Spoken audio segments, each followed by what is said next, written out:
Okey, kita bersedia. Assalamualaikum warahmatullahi wabarakatuh. Lagi sekali kita bertemu dalam majlis ilmu yang malam ni mempertikaikan tentang apa yang berlaku dalam perut you. Apa kaitannya perut you dengan otak? Apa yang menyebabkan kita sama ada selain daripada menjaga diri daripada jangan terjebak kepada perkara-perkara yang stressful yang menyebabkan kita gelisah ataupun resah ataupun murung, rupa-rupanya kalau tanpa ada masalah pun, saya ulang, kalau kita tidak ada masalah luaran, tidak ada orang kacau, tidak ada katakan kita dalam keadaan stabil, masih lagi kita boleh tak tahu sebab kenapa kadang-kadang kita boleh jadi saya kata apa tadi, anxiety, resah, gelisah ataupun dalam keadaan yang stres ataupun orang kadang-kadang sampai membawa kepada kemurungan pun. Ada orang dalam bahasa Inggeris dia panggil depression, masalah-masalah ni sebenarnya kalau saya cerita malam ni kita cuma fokus kepada masalah psikologi, tapi masalah fizikal pun kalau kita tak jaga betul seperti penyakit psoriasis, masalah kulit, masalah pemikiran, kalau budak-budak tu sampai ada isu-isu autisma, faham tak autisma? Ada kaitan ni dengan perut kita. Sebab tu saya kata kalau nak kawal minda, kita kena kawal perut dulu. Ini mungkin setengah orang pernah dengar perkataan listen to your gut, bukan listen to your heart anymore, listen to your perut ataupun usus. Okey, ada orang bermasalah asma, masalah pneumonia, rheumatoid arthritis, pernah dengar kan? Autoimmune disease yang seperti SLE, irritable bowel syndrome, pernah dengar IBS. Walaupun tidak berkaitan dengan topik pada malam ini tentang psikologi, dia kata dia senak perut, sendawa, dia kembung perut, selalu masalah sembelit, pendek cerita masalah usus ni lah. Jadi tak heranlah kalau masalah obesity pun mungkin ada kaitan dengan perut. COPD, obstructive pulmonary disease, maksudnya lagi sekali paru-paru, sampaikan diabetes pun, sampai masalah kanser pun ada kaitan, jangan main-main. So of course kalau masalah-masalah radangan atau infection tu biasalah. Baik, malam ni kita fokus kepada perut, boleh? Tapi bukan ada perut dari sudut ada tak ada, memang kita ada perut, tapi siapa yang ada masalah, itu maksudnya masalah dengan perut dulu. Sebab ni nanti kalau saya kata masalah stres yang kadang-kadang tidak ada sebab pun you tak tahu kenapa, malam ni kita nak fokus. Sebab kalau ada problem tentang masalah duit, masalah bergaduh, masalah orang mengumpat kat you semua, you rasa sakit hati, terguris hati, tu saya faham kenapa you boleh rasa sedih dan sebagainya. Ni kadang-kadang tak ada sebab. Ni tulis kat situ saya ada masalah usus. Bila saya kata perut, itu sebagai simbolik perut yang kita ada stomach ni, tetapi sebenarnya daripada mulut lagi sampai ke dubur, ini the whole system.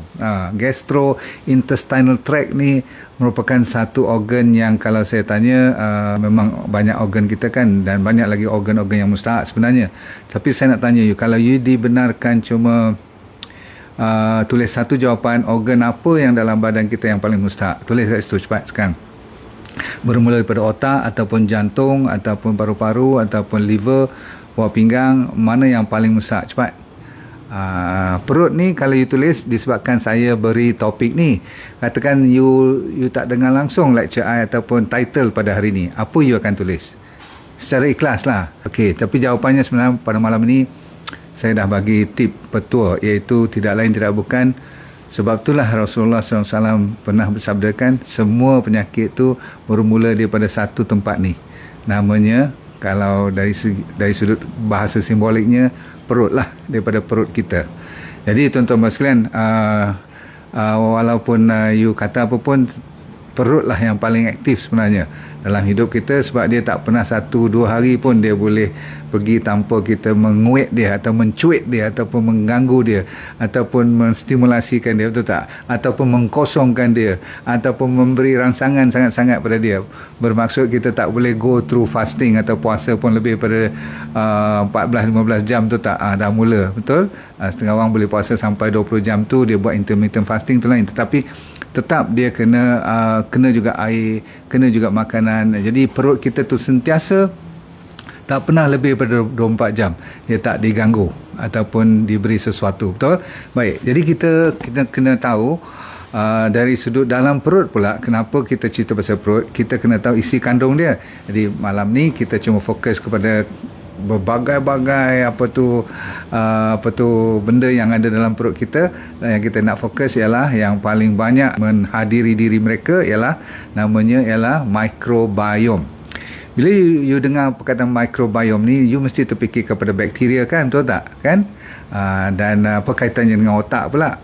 Sedih tak sedih, mood you, marah tak marah, happy tak happy, you dengar rupanya bukan bakteria saja dalam kita punya usus ni.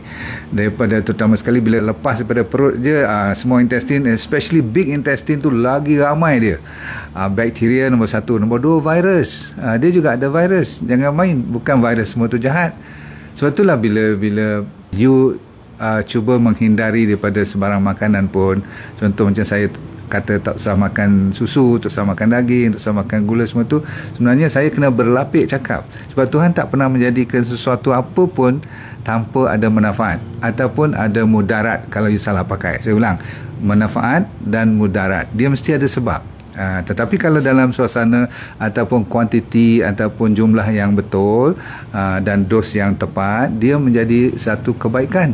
Jadi bakteria, virus, ada parasite, of course kalau banyak sangat parasite ataupun ada cacing lah, ada apa tu yeast, tak yeast ni macam fungus lah kan, yang jadi macam kalau kat luar kat apa bilik-bilik mandi kan, saya cerita kadang-kadang ada macam pekulat dan sebagainya. Tetapi dalam badan kita semua tu ada, cuma tengok jumlah siapa yang banyak, siapa yang dominan, siapa yang jadi minimum. Ataupun dia kalau bertukar wajah, maka dia mula mengamuk. Itu yang cerita-cerita berpenyakit tadi, daripada kulit sampailah masalah autoimun dan kanser pun.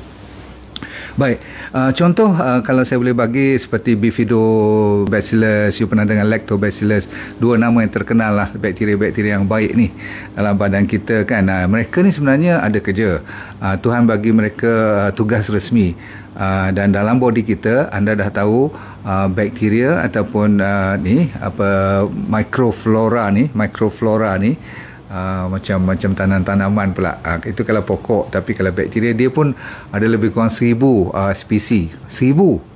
Kalau manusia kita ni cuma lebih kurang berapa ribu saja kan, tak sampai 1000 pun dari segi dia punya pilihan dia. Tapi pilihan spesies bakteria, virus, fungus semua ni beribu-ribu saya kata tadi, dan dia punya jumlah penduduk dia lebih daripada 100 trilion. Saya ulang, 100 trilion. Body kita sel baru lebih kurang 60-70 trilion saja. Jadi mereka ada 1.4 1.3 ganda lebih. Dulu orang kata sampai 10 kali ganda, tapi figure tu dah tak betul. Namun dia tetap lebih banyak daripada sel seluruh tubuh badan kita. Kat kolon saja dah dekat apa saya kata tadi 1.3 kali ganda kuatnya, banyaknya. Apa tu microbacteria ni. Okey, saya bagi contoh. Apa kaitan dengan otak pula? Sebab malam ni kita kata dia boleh lawan ataupun membantu kawal you punya stres, anxiety ataupun resah gelisah ataupun kemurungan atau mood yang rasa tak syok. Sebab 90% daripada serotonin, you kalau pernah dengar serotonin ni adalah hormon yang bagi you orang panggil apa, happy sikit. You kan ada tak hari-hari yang you rasa macam down, tak tahu pasal, rasa macam tak syok je, betul tak? You bangun sama pukul 5 pagi juga sembahyang tahajud, buat biasa, baca Quran sama, subuh semua khusyuk juga. Tetapi bila datang pukul 8, 9 dia rasa macam mood lari sikit, faham tak? Kan? Sampai petang lagi rasa macam letih, mengantuk. Itu yang kembung perut, mula tu. Kadang-kadang sembelit, kadang-kadang dapat diarrhea. So, tuan-tuan dan puan sekalian, you kena tahu bila serotonin 90% dibuat oleh bakteria yang ada dalam kita punya usus, terutama sekali di kolon tu. You jangan main-main. Dia orang tu nama je bakteria. Kononnya kita dengar bakteria tu jahat, tapi bakteria yang baik ni lah yang bagi you punya mood tu, serotonin tu naik ke kepala. Cukup dia punya orang panggil neurotransmitter yang diperbuat daripada protein ni, asalnya daripada tryptophan. Nama-nama pun cantik, tapi nama tak ingat tak apa, asalkan you happy je. 90% diperbuat daripada bahagian usus, cuma 10% yang dikeluarkan daripada otak you. Saya ulang, cuma 10%. Ada satu lagi namanya dopamin pula. Dopamin pun adalah satu lagi hormon yang menjadikan you bersemangat nak hidup. Macam nak buat sesuatu perkara tu you rasa macam nak buat laju. Orang kata apa, ada mood lah nak buat, faham tak? Ada macam nak pergi berjalan pun you seronok nak pergi berjalan kalau bukan PKP lah. Kan ada ketika kan orang semua happy nak pergi outing dan sebagainya, you nak keluar juga tapi keluar buat syarat je. Ni disebabkan you punya dopamin tu. Sebab tu dopamin ni very important. 50% daripada dopamin ni diperbuat daripada bakteria, asalnya daripada perut. Ini saya tak mau cerita vitamin B apa semua tu untuk masalah-masalah saraf dan sebagainya. Saya cuma nak fokus malam ni dari segi otak you, daripada psikologi you, sehingga you boleh merasakan happy sedikit. Ni tanpa faktor luaran. Faktor yang saya cerita ni apa yang berlaku antara perut you, usus you kepada otak you. Jadi ada satu lagi nama adrenalin. Kita walaupun adrenalin kalau you dengar adalah satu lagi hormon yang bagi you jaga-jaga kalau you dikejar oleh harimau ke, kan selalu saya cerita kalau you terkejut ke kan, kucing lintas bila you bawa kereta, itu adrenalin keluar. Tapi bayangkan kalau you tak ada adrenalin langsung, macam mana you nak respon? Kalau kan kata ular lalu nak patuk you, tak apalah, patut-patutlah, aku nak relax, aku tak larat lah, kau nak buat-buatlah apa pun, ada macam tu. Kalau tak ada adrenalin langsung, you tak ada respon, faham tak? Yang ni pun ada bantuan daripada bakteria tu. Dahsyat tak? Jadi anda jangan ingat bila Tuhan jadikan makhluk yang halus ni, namanya bakteria ataupun virus yang baik-baik semua ni, dia sebenarnya nama tu macam tak elok, tapi kan bakteria ada yang cukup baik. Maka bila dia keluarkan adrenalin, dia keluarkan ada satu lagi nama ILA untuk bagi you rasa body you akan lebih empat ni, termasuk pula melatonin lagi, ingat tak, yang nak bolehkan you tidur rasa galik rasa macam nak mengantuk pun tidur. Tidur pukul 1-2 nanti melatonin tu keluar lagi. Dia membantu dengan you punya growth hormone, ada proses dengan liver lagi. Semua ni permainan yang diorkestrakan oleh bakteria. Dahsyat tak dahsyat ni? Okey, so katakanlah kalau kita tak cukup bakteria yang variety yang berbagai jenis ni kan, mereka tak boleh hilang sebahagian dan cuma ada sebahagian, jadi you tak akan sihat nanti. You mesti ada banyak dia punya variety, jenis-jenis dia, tapi selalunya kita yang menzalimi diri. Mana taknya contoh, selalu saya kata jangan makan gula banyak kan, ni salah satu penyebab dia. Nombor 2, nak ganti gula pula kadang-kadang kita ganti dengan artificial sweetener. Ni nombor 1 yang membunuh banyak bakteria-bakteria baik. Saya ulang, dia membunuh, merosakkan bakteria baik. Kalau tinggal pun cuma segelintir saja, dia tak cukup nak lawan bakteria jahat. Dia macam berperang juga dalam tu. Kalau dia balance, negara tu jadi selamat, dan otak kita pun tenteram. Tapi kalau bakteria jahat banyak, keluar acne ni jerawat jeragat semua tu ada kaitan dengan bakteria, jangan main.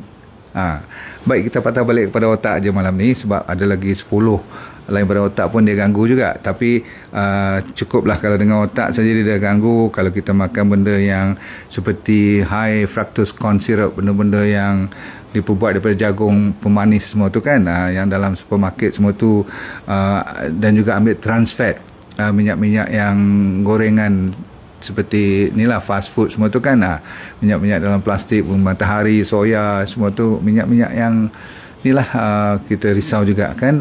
Kena hati-hati. Dan kalau you suka sangat ada masalah alergi pun, makanan apa-apa yang bila dah dewasa ni you tak boleh makan. Kalau makan tu nanti naik ruam lah, kalau naik cirit, birit dan sebagainya, pun bermasalah kan. Seperti orang tak boleh ambil gluten, walaupun saya galakkan you ambil ingat tak Bali baru ni kan, tapi setengah orang tak boleh ambil gandum. Tu kena hati-hati, sebab kalau ambil juga, kalau you ada reaksi kepada gluten ni, dia merosakkan bakteria.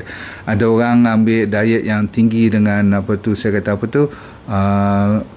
yang tinggi dengan Kalau saya kata fat tak boleh juga, sebab zaman sekarang ni ada orang ambil fat dia sihat juga. Tapi inilah fat yang telah dimodify, faham tak? Fat yang telah kalau goreng tu sampai 4 kali goreng, ataupun makan makanan yang terlalu tinggi dengan modern food sekarang, tu dipanggil apa tu, kalau di Amerika tu dipanggil SAD diet, SAD, SAD betul lah, sedih.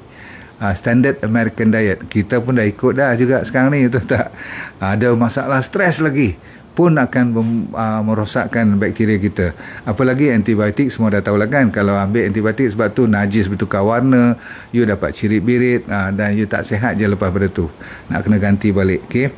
Ada ambil acid blockers untuk masalah gastrik, ambil ubat apa tu, hormon-hormon. Ada orang yang suka kadang-kadang pergi makan benda pelik-pelik, kena food poisoning pun rosak bakteria kita. Dan ada lagi lah beberapa jenis, terutama sekali makanan dan keadaan ataupun minuman-minuman yang merosakkan, especially yang terlalu tinggi asid, terlalu banyak dengan gula-gula apa tu artificial, memang confirm rosak you punya bakteria. Baik, ada satu test dinamakan POOP test, POOP. Di sini saya tak tahu ada tak ada, tapi kalau you pergi hospital selalu ada, hospital private selalu buat ni. You boleh hantar you punya poop, najis you. Sebab apa? Daripada najis ni kita boleh tengok apa yang berlaku dalam kolon tadi, sebab itu tempat resmi mereka tinggal. So kadang-kadang dia boleh test. Bila dia test tu, dia nak tengok profil, sama ada banyak bakteria bagus ke atau bakteria yang jahat ke lebih, sama ada radangan, inflamasi atau tidak. Jadi profil ni memang cantik lah kalau kita dapat buat. Kalau mereka yang bermasalah dah tak tahu apa lagi, dah makan ubat gastrik, dah makan ubat GERD kan, setengah daripada you makan ubat cirit, ubat sembelit. Ni lah, ada je masalah kulit, masalah tak boleh tidur, pergi ambil.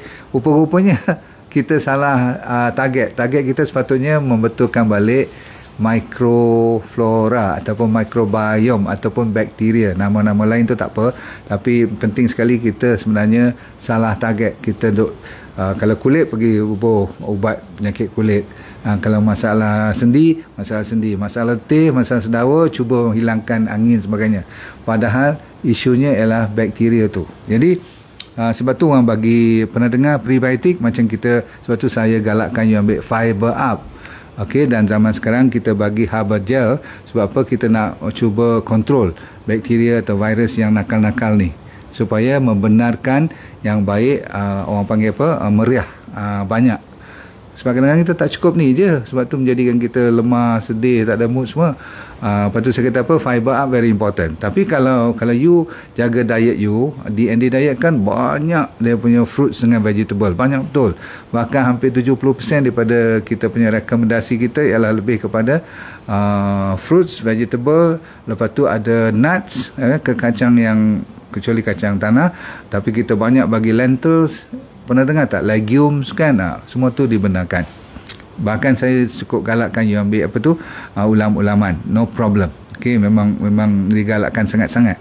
Sebab apa? You menggantikan apa yang dinamakan prebiotik. Tak payah nak, kalau tak ada duit sangat, jangan nak beli-belilah. Walaupun saya recommend you ambil fiber up, tapi kalau you rajin ambil ulam-ulaman, tak apa. Tak payah fiber up pun tak apa. Betul? Sebab tu saya selalu kata diet comes first. Air dan garam tu biasalah nak jaga juga. So kalau katakan you nak beli juga bakteria, ada jual kan bakteria kat farmasi tu, make sure dia punya strain tu, maksudnya dia punya jenis-jenis tu mencukupi, dan juga dia punya unit tu minimum nak lebih kurang 20 bilion. Paling kecil you nak ambil sekali 9 pagi 20 bilion. Dia akan tulis kat situ 20 bilion dia punya count. Macam mana dia kira saya tak tahulah. Okey, tapi first thing in the morning perut kosong. Boleh. Bantulah sementara you nak betulkan. Kalau you lepas baik demam, makan antibiotik banyak, you perlukan banyak bantuan probiotik pun. Probiotik maksudnya bakteria yang betul-betul you ambil tambahan. Tapi makanan dia, baja dia namanya apa? Prebiotik, yang terdiri daripada sayur-sayuran, termasuklah saya kata tadi ke kacang yang orang buat kajian yang rangup-rangup tu, seperti cruciferous fruits and vegetable, makanan-makanan bawang-bawang yang rangup-rangup tu, okey, cauliflower, brokoli, selalunya saya sebut bayam, silakan ya. Kalau buah-buahan seperti nanas semua tu very good sebab dia banyak sabut. Okey, kita tutup cerita pada malam ni. Untuk kita manage kita punya stres tadi, kita kena balik pada topik kita. Kita nak mententeramkan keadaan sikit otak kita ni supaya mood kita naik balik dan kita boleh tidur dengan nyenyak dan lebih berkualiti. Maka jagalah bakteria. Sebab kalau dia mengamuk, kalau dia tak happy, inilah jadi ceritanya. Jadi tuan-tuan sekalian, ada kala tu you kena tambah sikit lagi lah fiber dalam badan you. Sebab tu yang kita buat fiber up ya, untuk menambah kebaikan. Kadang-kadang kita rasa macam kita makan cukup fiber, tapi dia punya digestion maklum sajalah, dia kena sampai ke kolon tu sana, belum rosak. Maksudnya fiber tu dah cantik diproses dalam perut dulu melalui small intestine, bila sampai kat kolon jadi makanan, dia orang cukup happy lah. Okey, habis dulu pada malam ni. Cuma saya nak bagi nasihat bagi mereka yang ada masalah yang macam saya cerita malam ni, jangan kelang kabut sangat nak ambil ubat-ubatan dahulu. Cuba diet dahulu saya kata, dan tambah dengan fiber up dengan herbal gel. Sebab herbal gel tu terkenal bukan nak jaga immunity saja meningkatkan, tetapi bila ada bakteria-bakteria yang nakal ataupun yang terlalu lebih, yang jahat tu maksudnya dia mengganggu you punya kesihatan lah kan. Kita cuba kontrol. Tujuannya herbal gel disediakan untuk meningkatkan immunity dan juga kontrol bakteria dan virus yang nakal. Dan fiber up adalah baja, makanan tambahan. Alright, saya mengucapkan terima kasih kepada mereka yang baru join. Berarti you mungkin baru bersama dengan saya. Alhamdulillah. Tolong tekan share, tekan love, tekan apa lagi, like dan sebagainya. Yang penting kita doakan bersama, dan jaga makanan elok. Nasib baik yang saya cerita malam ni tak perlu beli daging mahal-mahal, udang ke telur pun tak payah kalau you tak ada inilah kemampuan sementara waktu. Banyakkan beli sayur yang murah-murah pun tak apa. Sebab saya tahu sayur yang murah-murah yang kita inilah kangkung ke bayam ke, itu pun antara yang terbaik. Buah-buahan yang murah sikit, jangan beli yang mahal-mahal pun tak apa. Saya kata tadi, nanas, buah betik, jambu ya, yang lokal-lokal pun tak apa. Okey, faham Alright, terima kasih. Selamat menjaga diri. Assalamualaikum warahmatullahi wabarakatuh. Terima kasih. Baik, saya mencari cuma 20 orang saja yang kali ini untuk saya buat kelas demi kelas, untuk saya mengajar dia jadi dropshipper saya. Saya punya trainer, saya dah ajar di mereka untuk train you all tanpa modal langsung. Yang perlu cuma handphone dan jari yang masih boleh bergerak. Kalau itu ada, you dah boleh berniaga tanpa modal, tanpa risiko apa-apa. Sama ada you bekerja boleh buat part time ataupun full time suri rumah tangga, no problem. Dengan syarat you kena rajin sedikitlah belajar dan ikut apa yang kita tunjukkan, sebab semuanya dibuat secara percuma. So kalau nak dari antara 5 hingga 10 ribu tu, orang kata apa, senang-senang aja kalau you buat betul-betul. Okey, nak lebih pun boleh, tak ada masalah. Nanti kita pelan-pelan akan ajar you, dan yang penting you sign up dulu secepat mungkin. Cuma 20 yang pertama saja, okey?